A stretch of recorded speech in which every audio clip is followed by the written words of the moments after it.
when we were at NTC. I don't know if you remember. I wasn't there. Yeah, I forgot about that. Yeah. And so I will be sure when I get to Fort Campbell to make sure I go to the Pathfinder Company and secure the guidon. Yeah, among other things. For sure. Boy. Well, we're sitting here with Lieutenant Colonel Brian Kitching. Currently, he's dressed down for us, so no big deal. And this is kind of a unique interview in that the first time that Luke and I have been in the same room doing an interview. Yep. And so it's a completely in-person, offline interview, so it's kind of cool. So, Brian, we appreciate you joining us for us and trusting us that we know what we're doing. It's good to see you guys. It was good to spend some time with you. Yeah. Spent some time with you yesterday. That was pretty cool. That was so cool. We got to visit the White House. Got the West Wing tour. The West Wing tour, the Eisenhower building. Yeah. Seat of power. Yeah, we stuck our head in the Oval Office. I wanted to go up and kick my boots up on the desk and take a selfie or take like a picture of my shit kickers with the Oval Office in the background, but apparently that's frowned upon. Yeah, White House not allowed or something. They're so tough. Yeah, I know, right?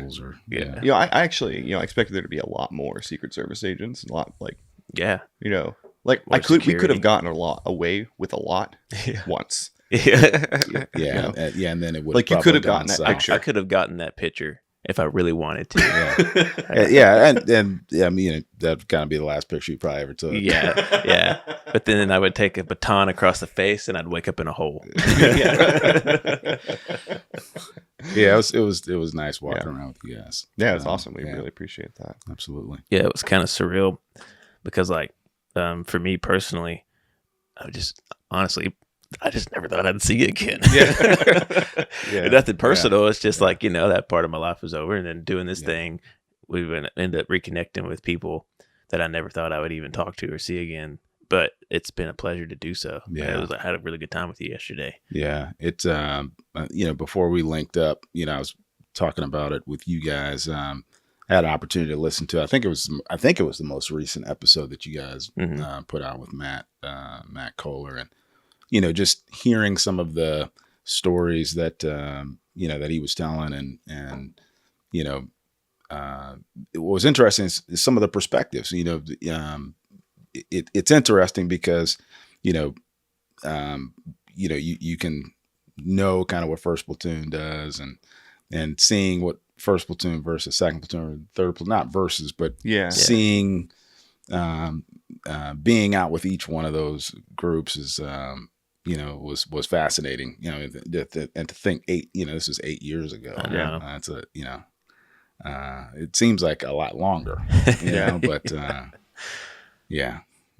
I'm excited to talk with you guys. Yeah, for sure. Yeah. 8 years is actually we're getting ready to start hitting the 9-year anniversary.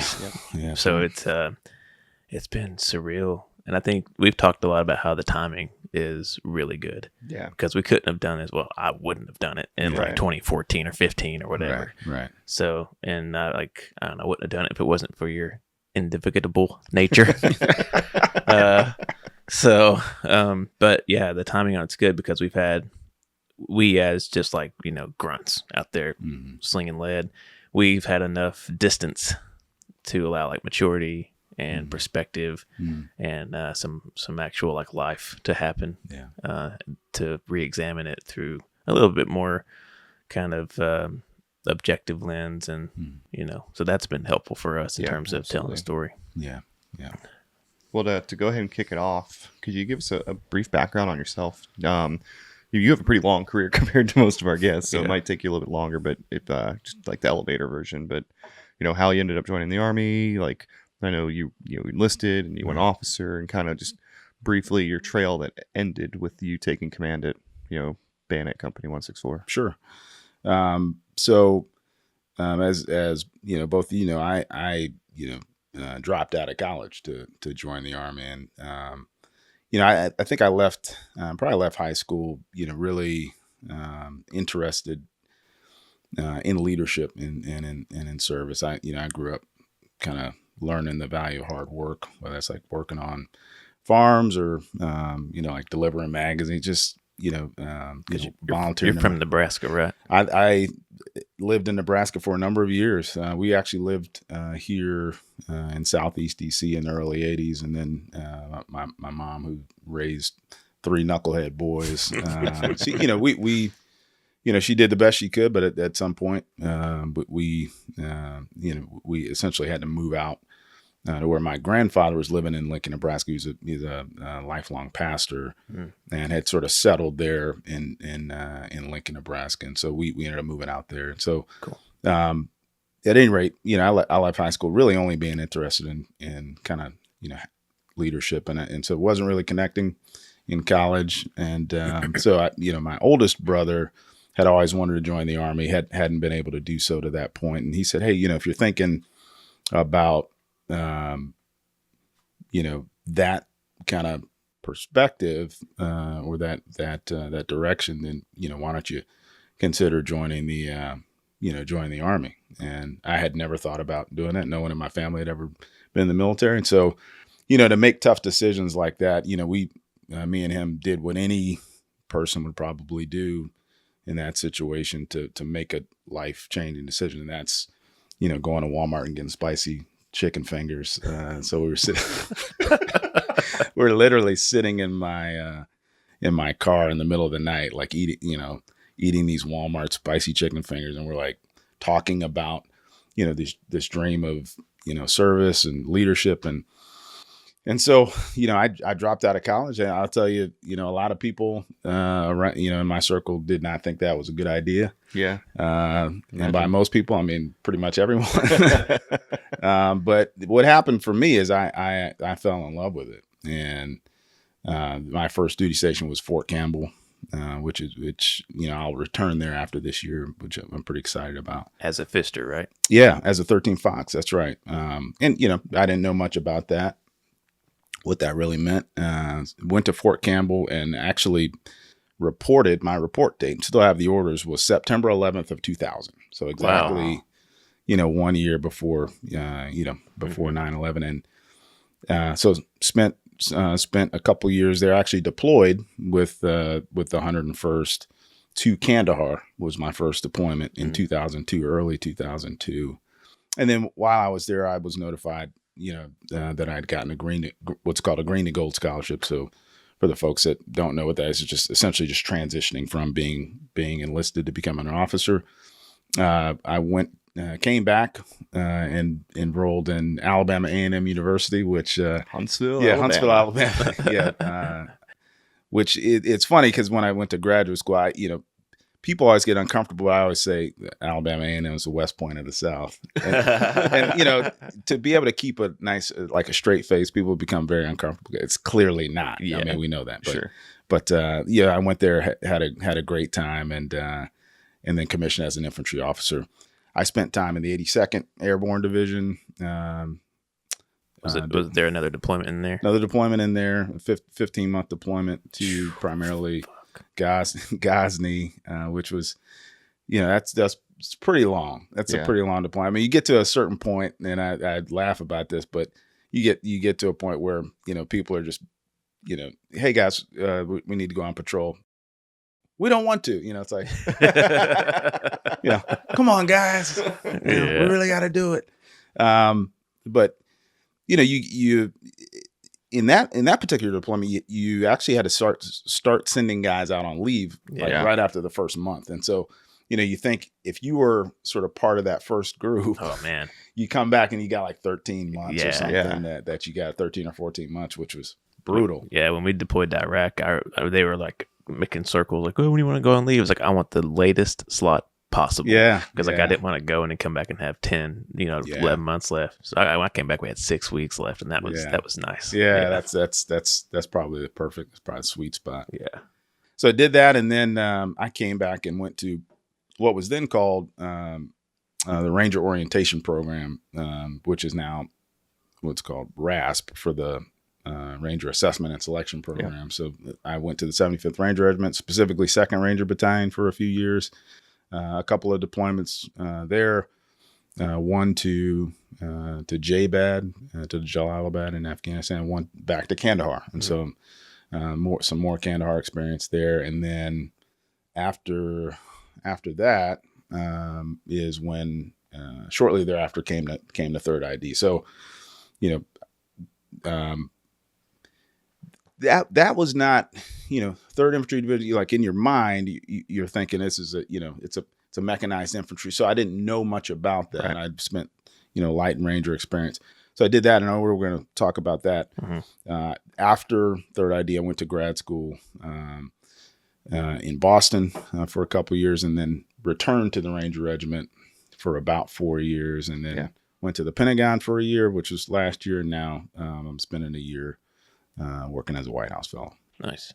Actually, I think it'd be cool to give a brief summary of what the White House Fellow is, because it's a neat program. Yeah, it's an exceptional program in that it was started in 1964 by many individuals working in President Johnson's administration, a man by the name of John Gardner. And it's really the purpose of it is to take young leaders, sort of early in their career, whether it's military, educators, physicians, business folks, and sort of expose them at a very close proximity to the highest levels of government. So there's sort of three buckets that are sort of involved in the White House Fellowship. Number one is the placement. So you'll get placed in you could be placed in any number of positions across the cabinet, whether it's like Small Business Administration, Department of Education. I work in the Office of Management and Budget. And so you're sort of up close and personal and kind of seeing what's going on there. So that's the placement piece of it. Second one is the education program. So the education program is, listening to different speakers. So whether it's senators, businessmen, leaders, cabinet secretaries, et cetera. Cool. That, and then the final piece is just, the fellowship itself, that learning from the other folks in the fellowship. So there are 14 this year. There are 14 fellows, and so just remarkable stories. And I mean, you can look them up, but it's amazing what the levels of commitment that not just people in the military, but people who I mentioned one of the fellows starting high school in Harlem, and 100% of the kids go to college, or an emergency medicine physician, a police officer from Kansas City, Kansas. I mean, these are all people who believe in our country and are committed to it for the long term. Yeah. And that's open for anybody to apply to. Right? It is. It's a pretty rigorous rigorous process. But it was really worth it to also reflect, to do a lot of self-reflection. And I think it's one of the points you brought up is over the years you can kind of take a look back and say take a look back on your experiences, and also really figure out what do I really value, who am I, and why am I that way, and I think it's really important to continue to do that. Considering that you're about to become a battalion commander, I'd say that's probably pretty good. That's a valuable time to have. That's I think it's even more important now, because we've got some challenges in our army, not just in the Army, but across the services, and I remain hopeful, but we've got to really emphasize how much we take care of people. We've seen some of the issues that we're having with suicide and sexual harassment and assault, and these are things we got to pay close attention to. Especially within challenging budget times, and we've got to make sure we're taking care of folks. I think we'll go on a little bit of a tangent, but we're going to milk you for all you're worth. Yeah. That's what I was expecting. But I think one of the things about the Army right now is it's got to be, and the military service is like 20 years of deploying every other year. Yeah. So people have spent their entire careers at this point, like yourself, for example, deploying to like fucking combat, or these really intense deployments or whatever. And now they're all coming home. And like, I mean, I couldn't imagine being in a non-deploying infantry unit. Like the idea of that gives me anxiety. Because it's just like, so you've got this world of people who are used to that op tempo, are used to that mentality, are used to that fight. and then they're having to completely readjust themselves to basically be a peacetime army again at large. Obviously those people are still going, but at large, I think it's got to be a transition. Yeah, and I mean it's a good point, and I think it's because people want to do their jobs, right? I mean, and so I imagine that that could be a bit challenging. Sure. So I'm also interested to kind of see how how things unfold over the next several years. Yeah, for sure. So I mean, you, like me, have been a pogue and an infantryman. Do you have a cab and a CIB? No, I don't have a cab. So when I was, it didn't exist. That's right. When I was a young enlisted guy, and so, I don't know if there'd be a way to I mean, and I'm not sure anyone who would want to, sort of go back and be like, hey, I've got a CIB. Can I also apply for a cab from 2002? I just like to kind of sew it on underneath. Right. Just swap them out every once in a while, change it up. So it did. I can't remember the year that they kind of came up with the cab, but I don't.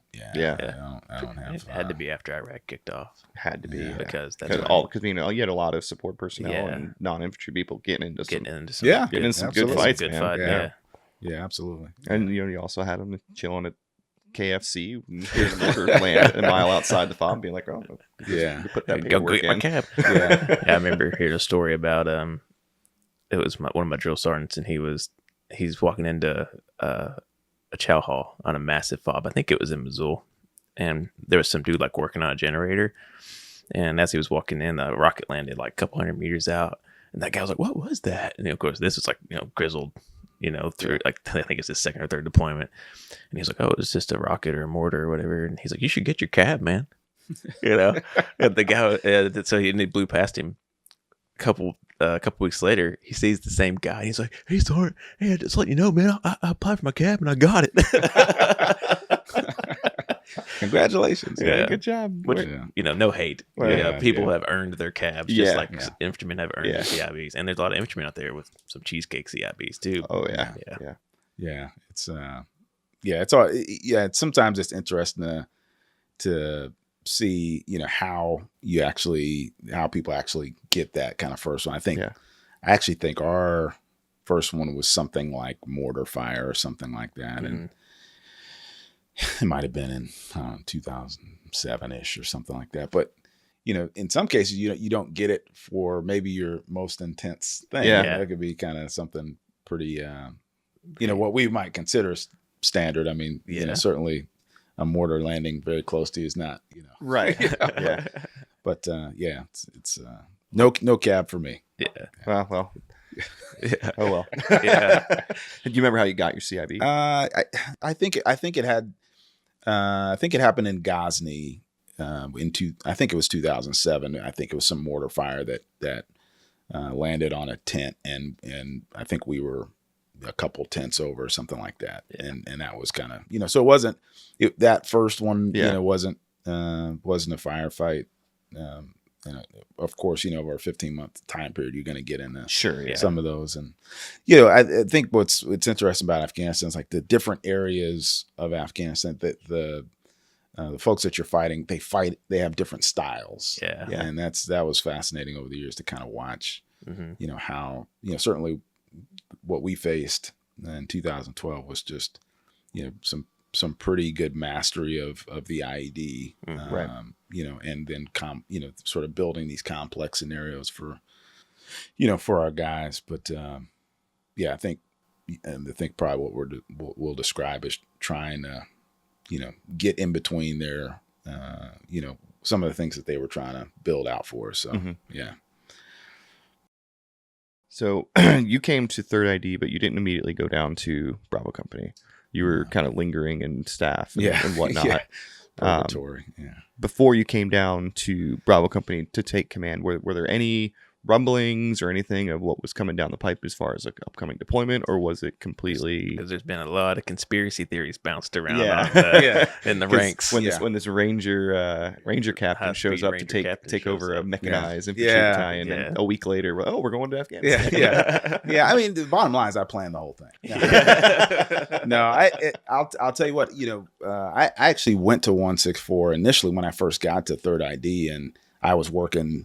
I was working on the staff there at the battalion headquarters, and I had counseling. The brigade commander counsels every captain that comes in there, and so I was working at 164. I did some counseling with Colonel Cardinale, who was the brigade commander during that time, and he said, "Hey, have you ever worked on staff?" And I said, "Nope, never worked on staff." So he actually pulled me back from 164, and I was working on brigade staff for 6 months, and so. When you're up on brigade, like you have no idea where you're gonna in terms of a battalion. And so it was not clear. A couple things. It was not clear if I would even go back to 164, and I had no indication that there would be any deployment whatsoever. And so, maybe there were folks at higher levels than me who knew that, but I did not know. I mean, I think I found out. I actually didn't think we would deploy at all. Yeah. And if we did, I thought, based on it being 3rd ID, I thought we would go to Iraq or something like that. FOB security at something. CAF or whatnot. Yeah. And so I found out must have been a few weeks after taking command. I mean, you weren't there for long. No. I mean, it was quick. No. That's why everybody's radar detection on rumor mills and stuff were turning, because you were there for like 2 or 3 weeks, and then all of a sudden we had orders to go to Afghanistan. That was it was shocking. And then I think a number of the things that followed that were highly uncommon. I know we'll probably go into that, but I did not have any insider information on whether we'd be going anywhere. So when you did get those orders, like what was the first thing that popped into your head? We aren't ready for this because we've never been to Afghanistan before. I wanted to try to understand as clear as possible how much time we had. And it was pretty clear that it was going to be a very short fuse, and that the training or the train up was going to be kind of dictated to us based on how short of a fuse it was. And so with that being said, there are some things that I wanted to understand how much, what could I do to get, the guys ready for what they were going to see. Now, there were very few folks in the company that had actually been to Afghanistan, and having, this would have been my 5th time to Afghanistan for this, 2012 deployment. And so the language that people were talking about Afghanistan, it was concerning to me, because the language was such that it was, I've been to X country and I've got it. I'm good to go. And I certainly have tremendous respect for people who have gone to different areas of the world and been to combat. What I wanted folks to understand was that this particular area of Kandahar, it's a different, it's a different world in terms of the way that the enemy fights down there. And it's difficult to describe, but as I was listening to you guys on this, the one with Matt, is it's difficult to predict. And so you're doing this, and then all of a sudden you're doing something different. And so all that to say is, we had to design or try to design something in the near term to get guys ready to kind of see some things that would be very troubling and would be very difficult. And that's tough to do when I did not get the impression that was the culture within that organization. Well, I think even the guys that had been to Afghanistan before, they had been in the mountains. They had been, Paktia, Kunar. Yeah. Sergeant Johnson. Sergeant Johnson was at and Wanat. Nintz.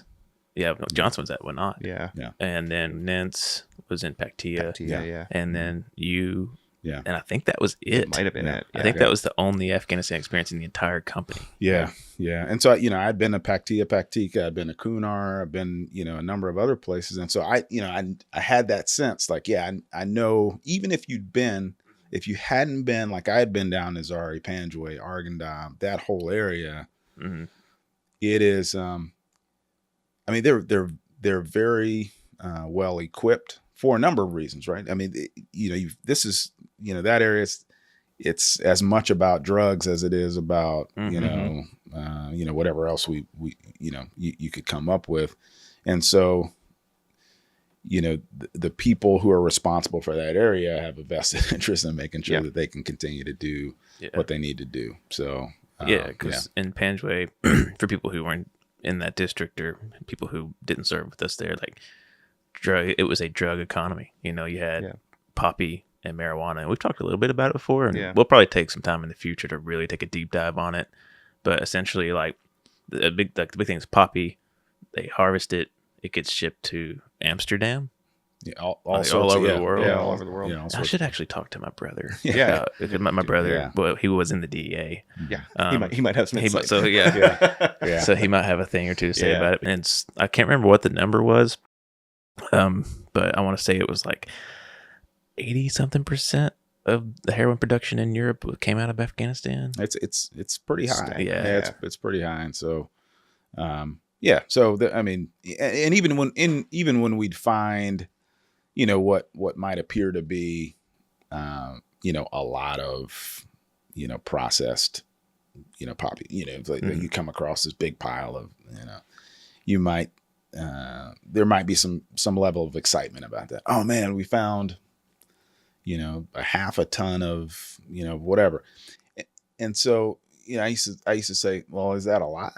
Yeah. Because if you don't know how much is getting produced, right. It may not be that big of a deal. Yeah. But certainly you want to try to get rid of it. Yeah, that's what we were asked to do. Mm-hmm. But at any rate, the bottom line is, I think they were very talented, and I don't say talented in like in an admirable way, right? Yeah. But they were highly skilled, and I think you saw that, when you would, anytime you'd find an IED, like you could see the pressure plate was well constructed. The trainers that they were bringing through there, it was clear that they were highly skilled. Yeah. So, you mentioned you had been to Panjwai before, and your brother had been to Panjwai extensively. That's right. So, with as much as you can, what were your previous experiences in Panjwai? Yeah.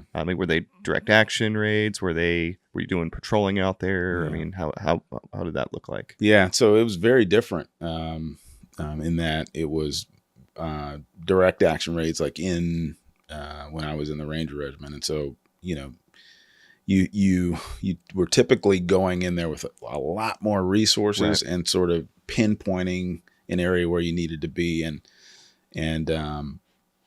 so you, as soon as I knew that we were going to go there as a conventional infantry element, that's fundamentally different from what you would do on a raid, because you're going to be exposed during the day, right? And that because I spent 15 months doing these long, drawn out day patrols in another part of the country.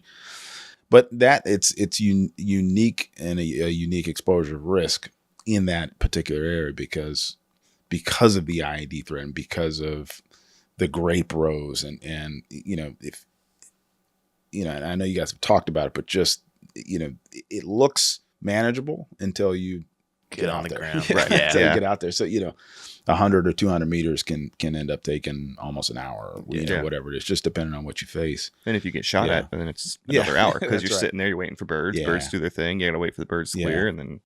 Yeah, that's right. And so,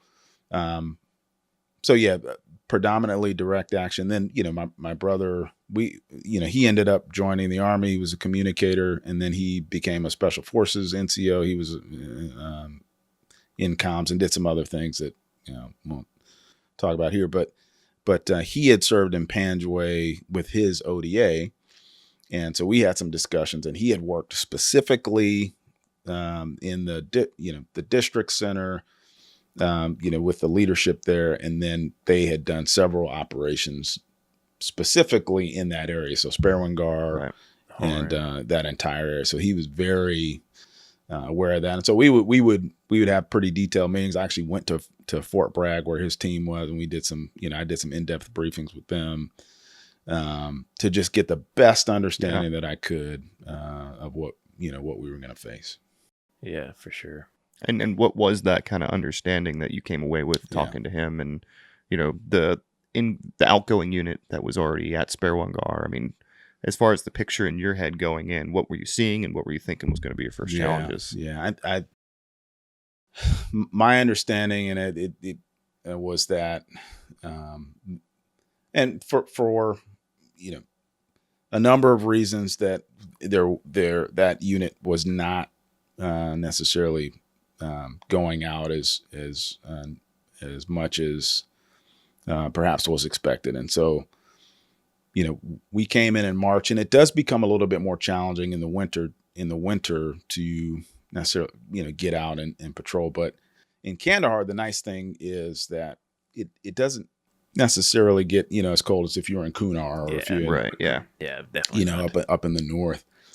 And so when you're not out meeting with elders, visiting the villages, it starts, the villages can kind of start closing in on you. Mm-hmm. And, Sperwan Ghar is certainly dominating terrain.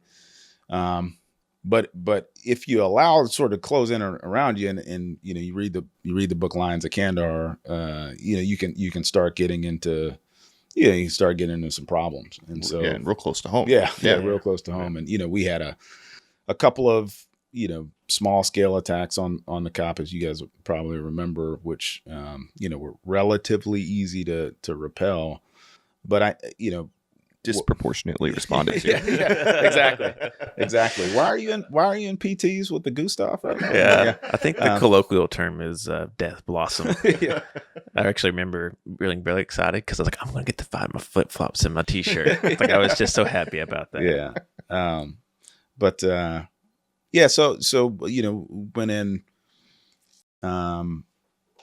knowing that 99% of it was going to be on foot, and that was something that culturally we were not. So for people who are listening, it's like this was a Bradley fighting vehicle company. So and I'm not saying that as an infantryman you got to be an infantryman, but at the same time your primary delivery mechanism to the battlefield is a the Bradley.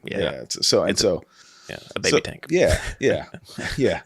So I want to be clear. It's not like the things I was introducing weren't like novel. And it's like, look at what we did. It's just we now had to, let's put the Bradleys away and let's focus we'll backpedal a little bit because I want to talk about it because so as an infantryman who spent his entire career in 3rd ID in an armored battalion, I'll be the first to admit that we were fucking fat. We were out of shape. And this is a unit that had spent 4 deployments, I think, up to that point, literally breaching doors with Bradleys and just dumping dudes into somebody's living room, Right. So the idea of humping gear for more than, 40 feet. Yeah. Now, granted, clearing block by block inside our city is a different story. Sure. But, one of the first things that you did before we got orders, because you were trying to whip us into physical shape, which we needed, but also one of the first things you did is when we got orders, you started smoking the shit out of us. And at the time I was like, fuck, and especially when we started running those Ranger fitness assessment thing, and the thing we did with the plates where we had to climb the ropes and do the pull-ups and run back and forth. And I actually remember at one point towards the end of that, I was really slogging and slowing down, and I was like, but I kind of hit that second wind, and I started kind of huffing it up, and I was feeling pretty good about myself. And here comes fucking Kitching, just smoking, and I think that was your 4th lap, but it was necessary for us because because we hadn't trained around that idea, and even though there's some seriously good infantrymen in that unit, like the deployment before ours was to Soldier City, and they got to some thick bushy fights, Yeah. But sorry, the deployment before the Mosul deployment, my first deployment, whatever semantics.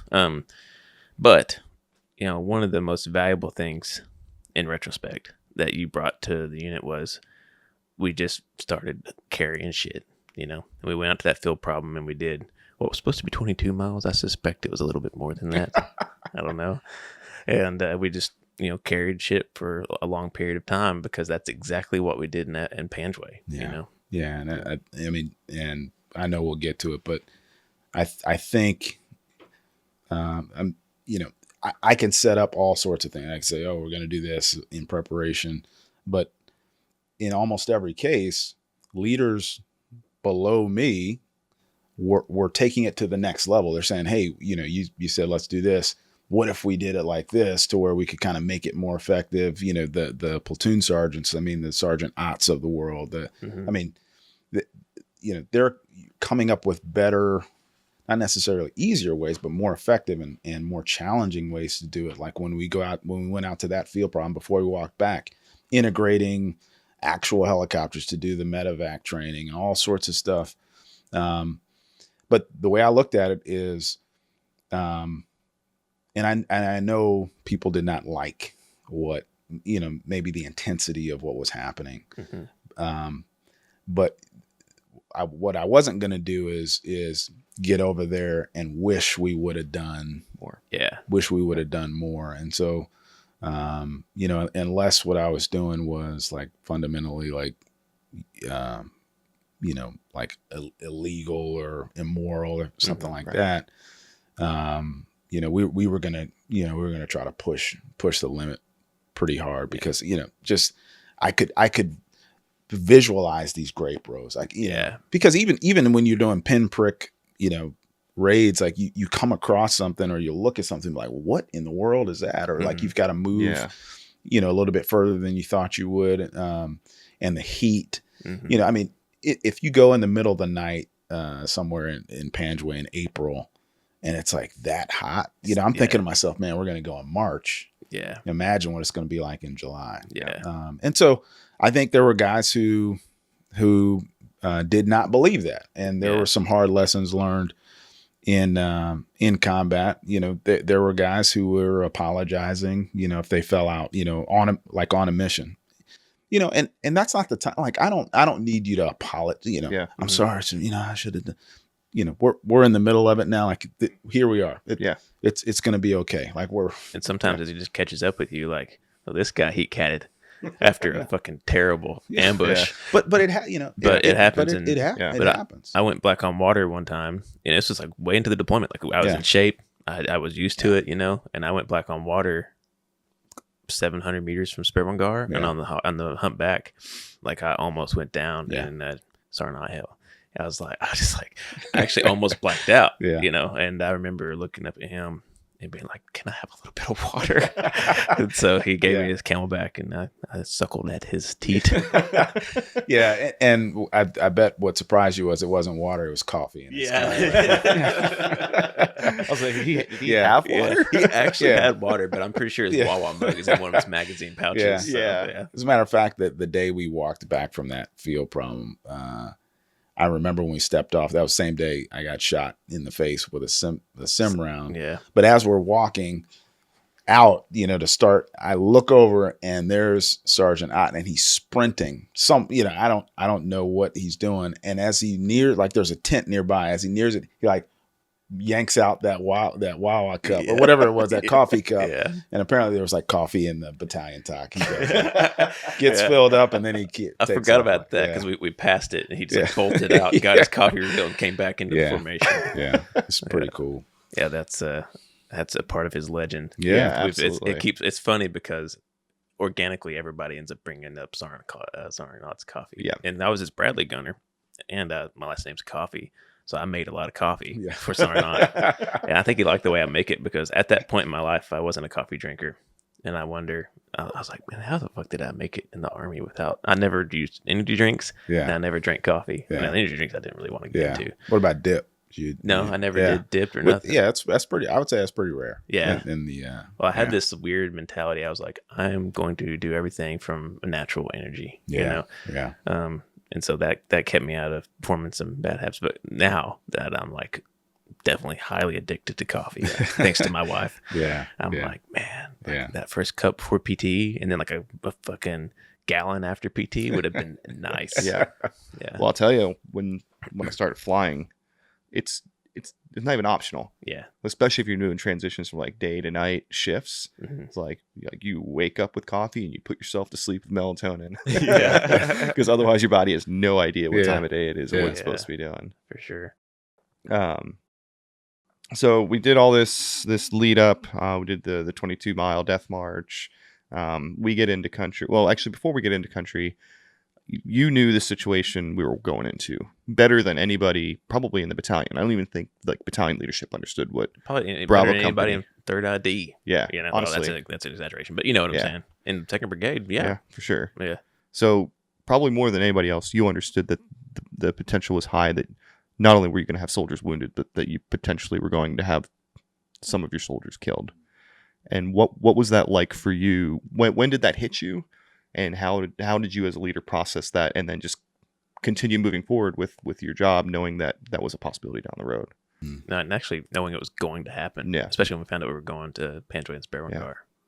It's a great question. And, I think it goes back to, just wanting to prepare as much as I could. And then getting to know, I don't know if you guys remember, we do, I think we did like, I don't know if it's like a family picnic or something like that. And trying to get to know the families as well, because, there is certainly the idea that we're going there to complete the missions that we're asked to do. Right. But, in this day and age, it's in many cases, it's difficult to understand like, well, if I do this mission to Sketcha, this village, if we do these couple of missions, or is that going to mean I did good, right. or the company did well? There's another component of trying to bring everybody home safely. Yeah. And those two things don't always align, right? You're going to have, in some ways, you're going to have to, expose yourselves to risks that will potentially end up in folks getting wounded or killed.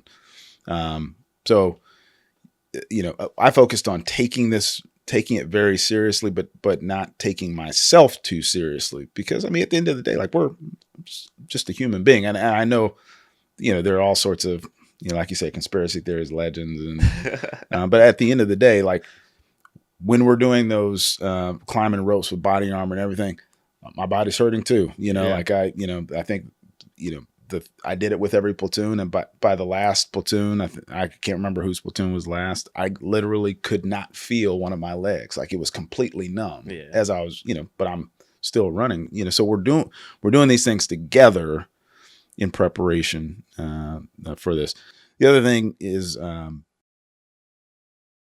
trying to get to know the unit that we were going to be attached to. So, we were peeled away from the rest of the battalion, which was very strange to have that command relationship, at least from my experience. And so trying to get to understand how that working relationship is going to work. And so I focused on that. And, we ended up getting that relationship a little bit tighter when we went to NTC for the prep. But those were at least some of that's certainly a big question, which I don't think I have, all the best answers for it, but sure. Trying to, focus on as seriously on the preparation and the, getting to know the guys as much as possible with, sure. Like I don't know what it's like 90 days ish. You take away Thanksgiving, you take away Christmas, you take 4-day weekends and stuff. So so you had actually been to Panjwai before, but in your capacity as a special operations guy, you were doing these hit and run raids, night raids, stuff like that. So when was there a moment or an event where it really sunk into you that this was going to be a long, hard fight for us as a conventional force doing these long foot patrols on the ground in the AO? This is a good one because I'm trying to remember your platoon specifically. The first firefight maybe you guys got in, maybe it was I think west. Captain Habibullah was with you guys. Is that the first one you guys got in, or? Yeah, we were out to the west on the Taliban highway. I think you were on that patrol. So as it warms up, I know that it's going to happen, and so I mean, especially in that area, and so it's really only a matter of time. But I think it was a couple of things. It's not necessarily the distances, but how long it takes to cover these short, really what, you look on a map, it's a really short distance. But what makes it very difficult is the size of the elements that you end up having to go out with, because you have to move in a file. And there was this, at least we were attempting, because we were directed to do so, to have the ANA quote in the lead. And that's a whole different discussion. That might be a different episode. Right. Yeah. Well, I remember in the beginning they were willing to. Yeah. They were up front, clearing in front of our clearing element. Yeah. But as soon as it started to heat it started up, to get bad, they started to suddenly forget how to use the mine detectors. Yeah. They weren't getting the training. Yeah. I wish I could be up there. I just didn't have the training. So could you do it this time? Yeah, could you do it this time? I trained you 4 times already. I know you. Yeah. It wasn't me. It wasn't. Yeah. Yeah. It was my twin brother. Yeah. I want to say that pretty early on, literally mid patrol, like they were clearing and stuff, and then we the front element got hit in a firefight, and they were like, yeah, you guys can do it. Now we're just gonna kind of hang out back here. Yeah. And after that, we basically started taking the lead on everything. Not for lack of trying to push them. That's right. And so that I say all that to say, I think that was when I understood that it was going to be a very difficult deployment for us, because here's what you face in that scenario is there's an expectation, particularly with the battalion commander, who I tremendously respect and still stay in contact with him to this day, that Lieutenant Colonel Rutherford, and he, you didn't see it as much as I would, but he was everywhere on the battlefield. He was everywhere. Yeah. I mean, he would be with every platoon I'd be out with, and I would try to go out as much as I could with every single platoon, and so the expectation that we were always doing missions and patrolling and pushing the limit as far as we could, but you had this dynamic of the ANA didn't want to be in the lead, or so we would have some pretty heated back and forths about what they were and were not willing to do, but there was still this expectation to do it. And so there's that tension of, well, so what are we gonna do about it? Are we gonna just not? And so there was not an option to say we're not gonna do the mission, because and it ebbed and flowed, right? I mean, there were some times when the ANA would do it. They were super down. They'd show up with extra people. But if they didn't want to do it, it wasn't like, let's say they quit halfway through the patrol. I mean, what are you gonna do? You're not gonna try to get home. Yeah. So that. Well, that happened the day that Perez got shot. Yeah, they quit. They quit on us, and then they just went and hung out under some trees and found a bunch of Taliban sleeping, and there's massacred them. I don't know what the truth to that story was, but they did. They quit. They didn't come back with us. Yeah. And then we came back, and then they came back later with their war story. Yeah. What's funny about that is like they quit, started walking back. We stayed in there and fought. We fought that that nice little substantial firefight, and then we took the trucks back and beat them back to the COP. Yeah. Hey guys. Yeah. Anyways, I digress. Yeah. So we're bouncing around a little bit in terms of topics and stuff. We're trying to really get a good picture. But as a commander, when you got on the ground at Sperwan Ghar, obviously you're looking at the situation there, and there's holes that you need to fill. Like, we're not doing this well. We're not doing this well. We can do this better. Like, we probably don't need to keep doing that. What were like your priorities of work when you got on the ground at Sperwan Ghar? Yeah. So, I wanted to, first of all, understand kind of what we had in terms of like resources on the COP. And I think you guys would agree. I mean, Sperwan Ghar was kind of a best kept secret for when you're not on an operation, you actually can kind of reset some of the things that already existed and the kind of the way we built it out. So we had vehicles, we had a pretty good security plan. We had concrete building. Yeah, we had I mean, so there's literally used to be a school, so we had this concrete building. We had pretty good fitness resources. The ANA company lived there with us, so that we had immediate access to them. And then sort of understanding what had been done, what were the relationships between the previous units that had been there, and then really we had to build some new relationships with I had to laterally with the company commanders who I had never worked with, and so the ones in 1, 2, 3, right? Yeah, in 1, 2, 3, and so there's that, and then there's the ODA that sits at the Panjwai District Center. So there's here's what we have. Let me understand, the relationships and the operational tempo that had kind of been existing.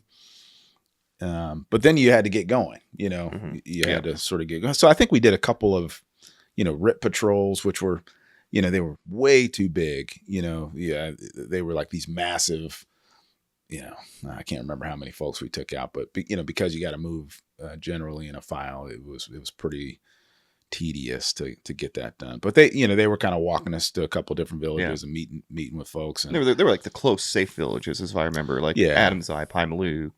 Right. Yeah, some the ones that are sort of right outside the gate. Which towards the end of the deployment, everything started becoming dangerous. Right. Right. Yeah. So that's kind of how I looked at it up front, and then kind of. And that's a pretty quick assessment within a couple of weeks, and then you gotta. Then we're on our way. Yeah, that's right. Yeah. We I think we adapted to that pretty quick. I mean, we've had a lot of conversations, at least for us on the ground, doing the patrols as just as Joes or team leaders or whatever. Is we kind of see the tactics that we use like in 3 phases. The first 3 months or first 2 months really was roads. Trying to be like really deliberately clearing every step, real slow movements, and then after the engineers got hit, it was off the roads, up and over grape rows, and that was like that 3 or 4 months there. But then we kind of accidentally found out, toward at least this is again our limited view as first platoon, and then we kind of found out that if we like kind of strongholded at the edge of Taliban country, they would come to us, so we could actually set up a proper position to fight them from, Yeah. That was when we were doing those really late night walks in and being at the door at 3:30 and waiting for, official BMNT to hit so we could go in. And then, those were the patrols where I thought we were most effective towards the end because we weren't getting hit on the way in. Yeah. And if we could, like you said, hold a strong point and they found out we were there, they'd come to us. We could get into a good gunfight while we're holding an Alamo. Yeah. And then we beat them back a little bit and we go back relatively safe. Yeah. And that's something that we've talked about a lot. Curtis and I have spent probably too much time sitting around going, like, if it had been a 12-month deployment, like we could have bugged some people out, Yeah. But I'm also really glad it wasn't. Yeah. For when I would have had to come home because I was out of the Army like 60 days later. Yeah. And so, you talk about the that sort of style of operation towards the end. Like we'd been pushing for that because that's what we did. That's what we did on the 15-month deployment. But of course, this is 2007, 2008. Yeah. Mm-hmm. But what you may not know is like we were not actually allowed to do that kind of style of operation because there was a fear that that we were going to be going in people's homes at night, and that it's not what we did, but that is my estimation is the safest way to get into an area, to get into an area, like, so you're not like, I mean, think about it. You'd be walking on these, these grape rows out in the open, like anyone can see you, 6, 7, 8 hours a day. I feel like low crawl day, what we came to be called low crawl day, you were on that patrol, and that was that day where we were pushing to Lloyd Calais. Lloyd Calais. Yeah. That's when the dog handler tried to quit on us. Yeah. I remember that. Yeah. Pretty vividly. Yeah. But after that day, because we were like, you know what? I think we started leaving at like 11 o'clock at night, because if we could be there instead of getting hit, because we get hit like 8 times pushing into that village. Yeah. It's man. Yeah. And if I remember correctly, I mean, it's not like, it took a long time. It took forever. Long time. It was a long patrol to get out there, and it wasn't that long. I mean, it's probably a couple 3 clicks off of Brown. About 3 clicks. Yeah, because it was past Sketcha. Yeah, but we just thread the needle between Sketcha and Slomcon and ended up at Lloyd Clay, and then. But that was the first day. I got to shoot the Gustav. It was such a beautiful moment. Yeah. But this kind of preamble to a conversation that we can maybe have is for us on the ground, from the PLs all the way down to the Joes. We began to kind of find different tactics in different ways. And you, as the company commander, like, what kind of tactical synthesis were you trying to reach with the platoons in terms of, all that being said, we weren't hardcore dedicated badasses. Like, we were all like, fuck, I don't want to go out again, But if we're going to go out, we were going to obviously do our best to fight hard, and so that we could make it back as well as we could. So what was that process like for you as a commander? Yeah, this is good. I think it was. And I think the PLs did a great job of it, is sharing the lessons learned, and you guys probably talked about it at hopefully between the guys in the platoons. But early on, there was a lot of frustration that certain platoons were, and this sounds ridiculous. Yeah. Mm-hmm. That certain platoons were getting all the contact, and I mean, think about that statement. I mean, think about, I can remember talking to some of the leaders of the other platoons, because you guys made contact pretty early. Mm-hmm. Is you just wait and see. Yeah. Be careful what you wish for. Yeah. Be careful. Be very careful what you wish for, because, when it starts, you don't control when that stops. Mm-hmm, like you don't. Right. And so, if for example, third platoon, they had some pretty good, ways that they would kind of get over walls, and like who carried what and who would pass what to who. And, and so sharing those things, like when we would have our kind of company level meetings with the platoon leaders, here's kind of what worked for us, and maybe it won't work for you, but, you can sort of, tweak it to where it works for your element. And so that's, that I think was important. And it was also important for me to be with platoons, but, I remember as a PL, like I didn't always want my commander out there with me. Sure. Cause at some point, like if you're pretty young, you probably need, someone out there just to kind of help you understand what's important and what, like, maybe where your focus should be. But yeah, you get to a point where you can kind of be out there on your own and accomplish what you need to accomplish. So yeah, there's a balance there, and on being sort of, maybe too present, and, I'm sure I jacked it up sometimes, but the idea is like, it's a hard enough fight to where, I would never want there for someone to be like, man, you know what? I never saw him, or he was always like, I always saw him at the chow hall or something. And plus I want to do my job too. I'm an infantryman. So, and so I, being out there and, being in the midst of it is also important, because you can kind of, feel what everybody else is feeling as well. I think for us, it was cool to see out there on patrol, because it's like, okay, he's not he's not sitting around the DFAC eating Twinkies and running off to the talk and be like, "Hey, go over there and do this." Now, you did that sometimes to us. Yeah. What? Twinkies? No. Looking at the talk and be like, "Go over there and check that out." Yeah. But but it's obviously we now. Years later, I understand like you had a lot of balls to juggle, so you couldn't be out there every single day on every single patrol. Yeah, and I've been on the other end of that. Yeah, I've been, and in some cases, in some environments, it's worse because people can be looking exactly where you are. Like they've got something over the top of you, and they're like, "Hey, why don't you move your second squad? The third guy on the left, he probably should move 4 feet to the right." I mean, yeah.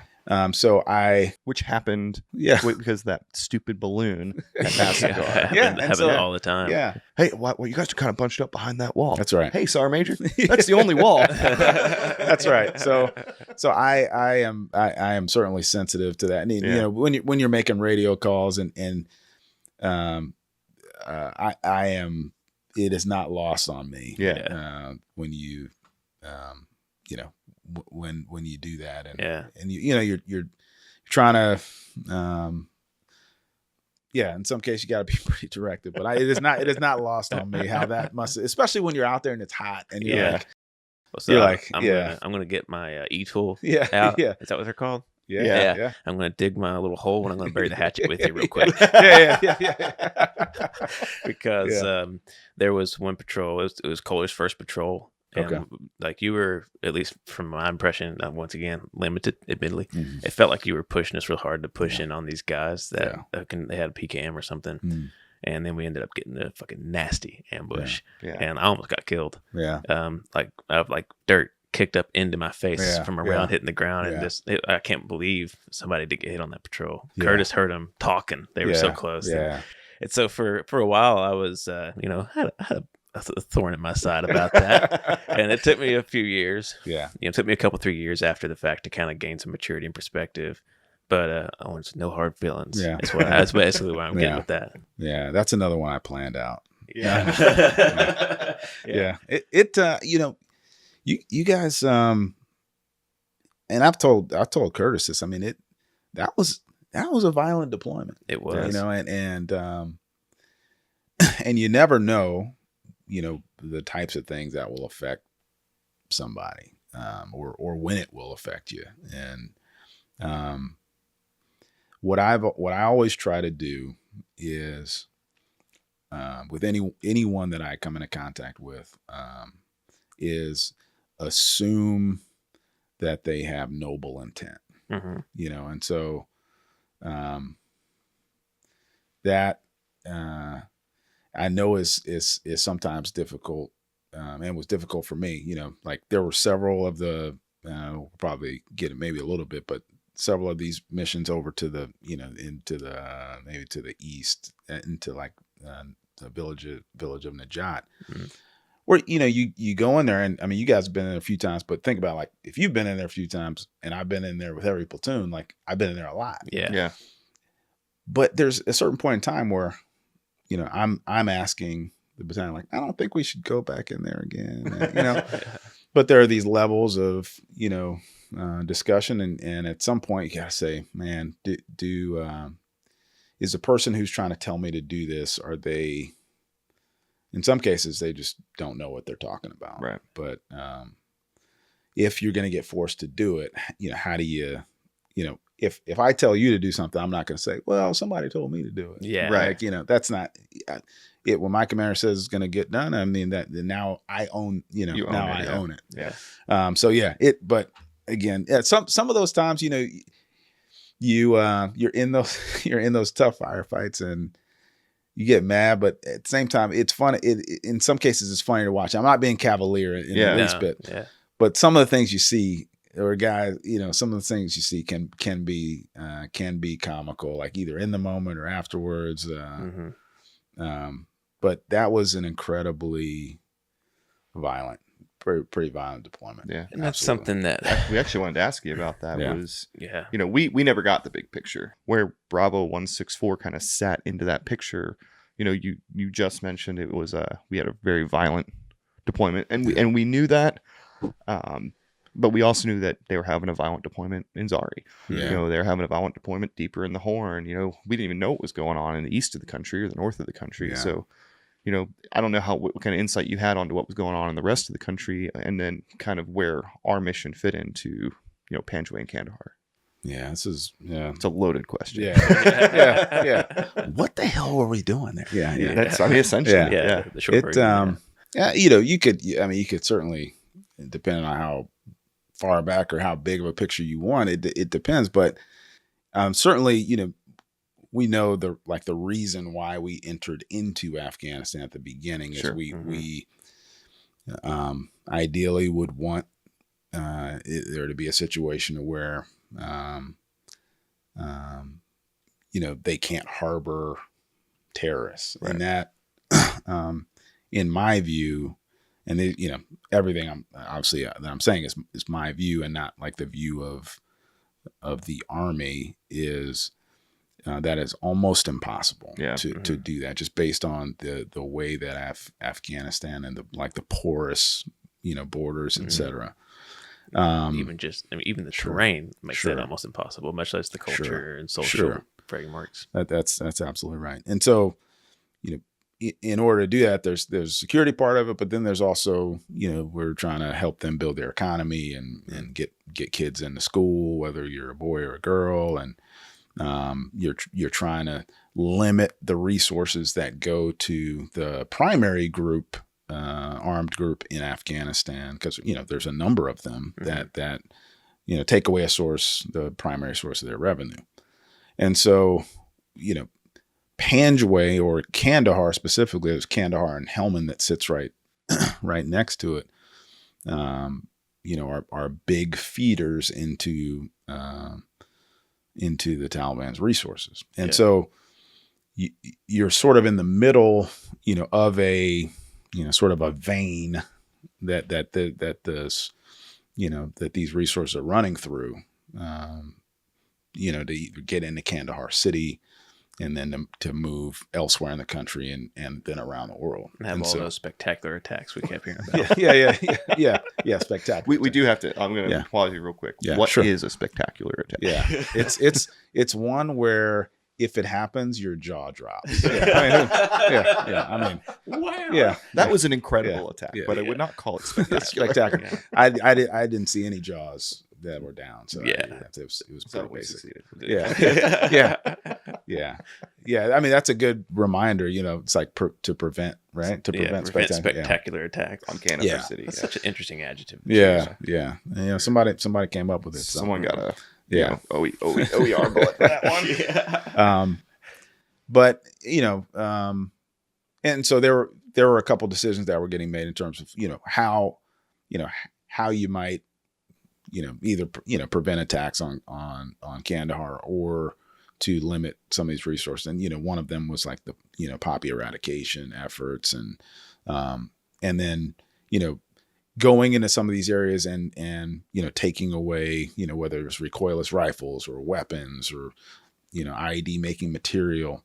And so in order to do that, you're operating, you're choosing to operate in whatever way you can in order to do that within the bounds of the rules that you can. Yeah. And primarily that was during the day for us, which is very hard. Yeah. Which is very hard. So, you know, the battalion was, you know, was sort of, we were the furthest, to the east, I guess. And then the rest of the battalion was spread to the west, you know, several companies down into the Horn of Panjwai to the west. And then you had, you know, Zari, Arghandab sort of to the north of us. And so all of that stuff, you know, we come up with arbitrary boundaries. Those are meaningless to, you know, to our adversaries. They're meaningless. Yeah. And so, you know, where my area would stop, you know, like I would say it was less intertwined between companies, like being able to seamlessly hand things off, because you know, you kind of feel like I'm dealing with my own problems here. The resources overhead are stretched very thin, you know, trying to get medevac support or you know, attack aircraft. I mean, the resources to support the average infantry element were extremely slim. So, taking a step back, that's sort of the bigger picture to kind of what we stepped into. And so the day-to-day operations, partnered with an A&A company is how do you, and at that time we were trying to more and more transition to them taking the lead. And one of the big challenges there, as you saw, is, the United States gives them resources, whether it's money to, the highest level, and that's supposed to sort of trickle down, and they're supposed to manage those resources, fuel and maintenance on the trucks, and we just know that wasn't happening. Because we're filling trucks up for them. Someone's because people are taking a cut at the higher levels, and any range of things, and so it goes back to, okay, well, they're supposed to go, or they're supposed to go on this mounted patrol with us, but they don't have any fuel. We're not supposed to give them fuel, but we still need to go on this patrol. So it's like, well, and they knew how to manipulate that. Sure. They manipulate that well. So they understand that it is far more important to us to get the mission done, than to not give them fuel. So we end up giving them fuel. We end up going in front on the mission, and so those are, some of the kind of the broad strokes. Broad strokes, and sort of how the stage was set. Well, I know a lot of units in the country at the time were trying to at least practice coin. Building wells, building roads. And again, limited perspective. We're just we're a hammer, point and shoot. We weren't in the Shuras or anything like that. But it never felt to us like we were doing a lot of coin, because I don't think that we had the space to do coin. It felt like we were literally spent the whole deployment just trying to push them back. I mean, was there stuff going on behind the scene that was kind of more coin and nation building kind of stuff? I mean, we wanted to. I mean, there are a number of projects that we wanted to accomplish. In many cases, we wanted some elements to come in to do some projects in these villages. They just wouldn't come. Just based on where we were. And so. We also, if you remember, we were training like these checkpoints, these like police checkpoints. It's like, I actually don't know how to train police. Like, especially when you're constantly worried about them shooting in the back. Right. And so, you and also with the police, they are ill-equipped. Extremely ill-equipped. Extremely ill-equipped. And so, that's another challenge. So but behind the scenes, you're trying to get some of these projects done, but it becomes very difficult because it's not like, if we were at Kandahar Airfield and you want to meet with like someone from State Department to talk about a project or something, like they could probably do a project there, but in big reggae, down there, we wanted to do a water project down there, and we just couldn't. We couldn't. That was the safest village in RAO. Sure, right? I mean, so if we couldn't get somebody to come down and do something there, we sure weren't going to get somebody to go build a school and sketch it. That's right. And so what they do is they'll, when we ask something like that, they're looking at the reports like, okay, well, what's happened in this company's AO? They're like, oh, yeah. So. That's actually when I tell people about that deployment, what the line I keep around is like, well, we were probably one of the last efforts to active combat operations against the Taliban, because that's what it felt like to us, And you are right. And Curtis and I have talked about this now, again, with some time and experience, and especially having talked to other veterans along the way. It's like we've come to realize, because when I was in, this is my own personal anecdote here, but I always tried to keep my perspective when I was there, because I was like, yeah, this sucks, but like, we're not storming the beaches of Normandy. This isn't Vietnam. This isn't Tora Bora. And so I always tried to keep myself accountable to that fact. Yeah. But now, with some time and distance, we realize that it was a brutal and a violent deployment. Because another thing, on the topic of A&A, a lot of those guys got fucked up. Like we always think we get a little bit myopic in that we look at it through the lens of how many Americans were shot or killed or wounded. But we lost a lot of A&A guys too. That's right. So when you think about that in conjunction with our casualties, the line that I always end up, and Curtis and I've talked about this as getting kind of hearing about different deployments along the way, is that, and this is it's not a dick measuring contest. If you were up there in Kunar duking it out, I'm not trying to say, whatever the thing was, but it was worse than some, or it was worse than most, not as bad as some, but it was worse than most. And and what you bring up, Luke, it's a fantastic point in that you can, folks can slip into the idea that because it wasn't Vietnam or because it wasn't World War II, that somehow it's not important or it's not something we should pay attention to. And so hard. Right. Or hard. Right. And so really anything could be hard. If you had one firefight, mm-hmm. that can be hard. It's not natural to watch a friend's legs get blown off. Yeah. It's not normal. Yeah. Most people will never have to see that. It's not normal for you to be away from your wife for over a year, to miss a birth. It's not, most people will never be away from their spouse for like more than a month or two. I've been away from mine for like 2 days and I'm already like, where is she? I'm already missing her. Yeah, that's right. Because you're weak. No, I'm just kidding. No, but you see it, but you know what I mean? Like you go on this deployment and you're like, people are constantly trying to compare. And the bottom line is, like, if you have a problem, if you were to get shot, today, you would go to the hospital. Mm-hmm.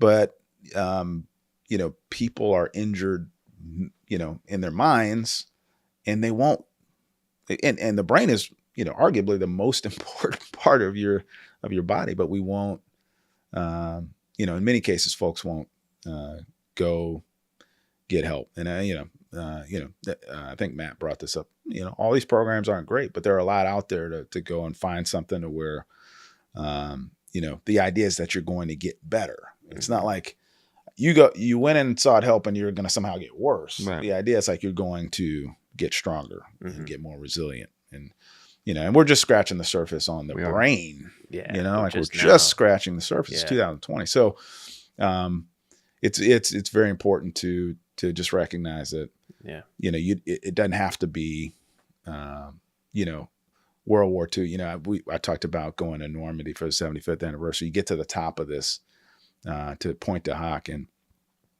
these World War II veterans are standing there hugging you and thanking you for what you've done. And also, they're infantrymen. So there's like this 95-year-old guy. He's like, "Oh, it's a stinky major." They still have this sense of humor. Right. Yeah. That officers are bad people. That's why warrant officers were invented. But they're standing there thanking you for what you've done and saying, "Boy, you guys are just amazing." And of course, we're looking at them like, "What do you we can't hold a candle to what you get." But it was a slog. I mean, it was a tough deployment. Absolutely. Like you say, it's not natural to see your friend's legs get blown off. But it's definitely not natural to see that many times. That's right. Over the course of a prolonged period of time. That's right. And I think one of the defining characteristics of our deployment was that it was a daily grind. Sure. It wasn't like some guys, they might get hit and then go 3 months and not take contact, and then have a bad day where they're fighting 75 guys on a mountainside. Then it lasts all day long. And we didn't really have that kind of fight, but for us, it was like, you got to go back out there, walk around, and you never knew. And there was no, it wasn't like, oh, guess what? 75 Haqqani Network fighters are coming through the pass today. Yeah. So get ready. It was like, okay, are we going to, outside of the IED threat, which was a constant underlying theme, and a battle that we had to make. But it was like, are we going to get into a really small little tick, or are we going to get into 15 firefights today? You know? Yeah. So that part of it was, for the soldiers, was a difficult obstacle to surmount. Yeah. Yeah. Yeah. It, and, you know, I'd be, you know, as you guys continue to interview folks, I mean, I would challenge you to ask people, you know, what sort of routines do you come up with to think about that? Mm-hmm. When I would leave my little, you know, that little room, I can't remember where it was, like right next to the little CP there. I mean, every time I left there to go on patrol, I was like, you know, let me make sure like it's like generally straight, because may not be coming back. Right. Yeah. You know, I mean, or, you know, going and doing PT, or, you know, like routines, habits that you form to where you can kind of, you know, go out and continue to do what you've been asked to do. You know, that's interesting. I've never really thought about that before, but like, yeah, everybody kind of created those routines. At least those of us who maybe were trying to navigate that mental space more effectively. Right. And like my routine was, if I had a message, which were almost daily from my now wife, then just friends, you know, it was like, if I knew I had a message from her, I would not answer it before patrol. And when I got back from patrol, after I'd showered and everything, the first thing I'd do is go in there and answer her message. You know, because it was like, that was kind of my routine. Because it gave me something to get back to, you know. And then, of course, obsessively applying to school. Literally like watching the thing count down so I could apply to university. Yeah. But what kind of routines did you have, Curtis? I honestly didn't have any. You know, I had those communications back with home, but you gotta remember, I was a real young soldier. Yeah, like I was straight out of basic training. Yeah, so a lot of the habits that I had were basic training habits. And I was still developing those, but I never developed those in garrison. I pretty much developed all those habits in combat. So that's astonishing. You know, it is. I mean, that's one of the things we didn't touch on at the beginning. Is this was a company that was shorthanded pretty significantly before deploying. And so, you know, bringing in all these additional people, you know, typically you're going to, you know, get a period of time to have a core group of folks and then kind of train up, you know, and then get ready for deployment. And, but to have folks coming right out of basic training, you know, and again, that's what infantrymen do. You know, they're, you know, highly resilient and flexible. Well, I was glad for it. Yeah. Because I hadn't spent 4 years on tracks forgetting how to be an infantryman. I came straight out of OSIT. I had just done my 12-mile ruck. I had just done all my PT tests. I was as good as I was ever going to be as an infantryman. You know? you were definitely in better shape than most of us too, which is ironic. To dump people straight into that, and like that was another thing about our deployment, is even with those boisterous numbers, we were undermanned. You know, because I think I want to say in first platoon, I want to say we had like 27 guys in total. Yeah. And a normal, for those who aren't familiar with the doctrine, the normal number for an infantry platoon is what, 43? If you have everybody there. Yeah. Well, we were also kicking people to, there's a squad at the district center. We've got had people at Kandahar doing like a prison detail. Yeah, and we lost a full infantry platoon. A whole platoon. And gained a platoon of tankers, which is significantly smaller number. It's a lot smaller. Yeah. I mean, there was, and there were like varying degrees of what soldiers knew too, and like their equipment. I mean, everything, you know, because I mean, even if coming out of basic training, you may be fit, but you may not know how to use your stuff. Yeah. Like, you know, what is an SKL? You know, yeah. And so, you know, I can remember not your platoon, but another platoon. I won't say who, you know, the third soldier was. But you know, you're walking like you're doing in the middle of the night operation, and you know, you're moving in a file, and you know, I think I would try to be in the middle somewhere, you know, not crowding the platoon leader, and I was sort of looking around the guy in front of me because it didn't feel like we were going in kind of the right direction. Yeah, and so I looked around, and in front of him, the guy I was following, he was like a brand new kid. He just come in, and there was no one in front of him, but he was still walking. Yeah. And so I go up to him and grab. Yeah, I mean, this is Panjwai.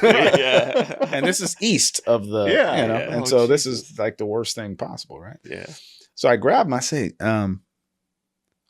"Who are you following?" You know, Yeah. and of course I'm whispering this. Who are you following? He's like, "I don't know." and then I say, "Can you know?" So I'm like, I say, take your nods off. And take your nods off. And like you look into them and they're completely blurry. And I say, do you know how to use your nods? He said, Yeah. absolutely not. That's because you don't really use nods in basic training, Yeah. right? You don't, you know, Yeah. but you know, there, you could look back and say there are probably some steps Yeah. that could have been taken from, from some leaders to say, okay, here's how you use your equipment here, but you could also say that the pace there is pretty quick. It's like, hey, you got your stuff, Yeah. we're going to do this. We're going to train you, and there were obviously some things that got missed there, but that, that's a very small example of something that could have been incredibly catastrophic. Yeah. Sure. Yeah. And we talked about that yesterday after we met for lunch, because you had keyed in on the conversation where I'd brought it up with Kohler, with Matt, was that the thing about combat is that there's not that one thing, it is a multiplicitous event and occasion. The Swiss cheese theory. The Swiss, yeah. And, something as simple as a brand new cherry private not knowing that he could focus his nods can be decimating to a unit, and something as simple as those little details. But when those little details interlock and add up, you create a kind of a web of complexity that no human being is capable of navigating to complete success. Yeah. Well, So- and I was only like half to that. That's an actual theory. Is this the Swiss cheese Yeah. theory? And we look at it in regard to accidents, aviation accidents. And so if you look at a piece of Swiss cheese, there's a hole here, and that one hole isn't necessarily going to cause an accident. But the next piece of Swiss cheese, if there's a hole in the same spot, now you start to get a line through this deck of Swiss cheese. Sure. But each one by itself isn't really a problem. Yeah. But you start stacking problems on top of each other, and they just happen to line up, and you get a hole through that run of Swiss cheese. Now you have an accident. So you didn't get enough sleep. You were late. You were frustrated. You had a fight with your wife. You missed this one thing on your pre-flight. Whatever. It just all starts to come together. It's raining. There's not enough fuel in the aircraft. Sure. And that's why almost every accident is pilot error, because you've done something wrong at some point. But it applies to this as well. That's right. You go out on a mission. Where we go, Najat, Sketcha. That makes a play. The enemy gets a say, and that we were talking about yesterday. You can't absorb all this guilt about what happened or what it shoulda, coulda, woulda. There's a guy out there who's trying to kill you. He's got a say in the matter too. Yeah, man. And you don't get to hear his say. Yeah. That's right. And you don't see him coming. So, Right. he's walking, he might be 10 feet away, and you're just lollygagging around, Yeah. fucking with your nods. And next thing you know, you're getting lit up. Yeah. I bet one of my little gun noises rip, but I'm trying to catch myself doing that. But, Well, I think we're gonna wrap this episode up. okay. And for our listeners, this is a 2-part episode. We figured we'd be sitting down with Brian for a good period of time, so we don't want to keep you for 4 hours on the line. But next week we'll wrap up this conversation with Brian. Let me ask one more question. Yeah. So, with this kind of Swiss cheese structure as an endpoint for this conversation, as a commander, what kind of things did you develop to navigate that as successfully as you could? Yeah, that's a great question. I think one of the approaches that I would take is to, wherever we were, whatever we were getting ready to do, is to take a step back and say, if we were to investigate this, like if something, really bad happened, and I were to look back on this, the environment and the things that led up to this point, could I be comfortable? And by comfortable, I mean, that's a relative term. Could I say, I would have generally made the same decision? And any time where I was very uncomfortable with that, then I need to have a discussion with my chain of command and say, hey, sir, these are the things that I'm worried about with this particular operation, or going to this area again in this way. There are only a certain number of routes into this area. Well, can't you go this way? No, because we've been there. And Right. if you try to go this way, this is what happens. And so, if I have that knowledge, that's the approach that I would take, is trying to taking a step back.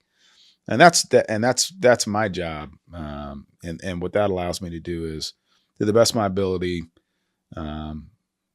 protect, number one is the mission we're trying to accomplish, but to protect, you guys, and to as much as best, as best I can. And going back to what you mentioned before, I mean, it is in no way perfect. And that's the weight you have to carry for the, for the rest of your life. And, sometimes you get it right, sometimes you don't. And that, so. Yeah. And we can talk more about that in the future. Yep.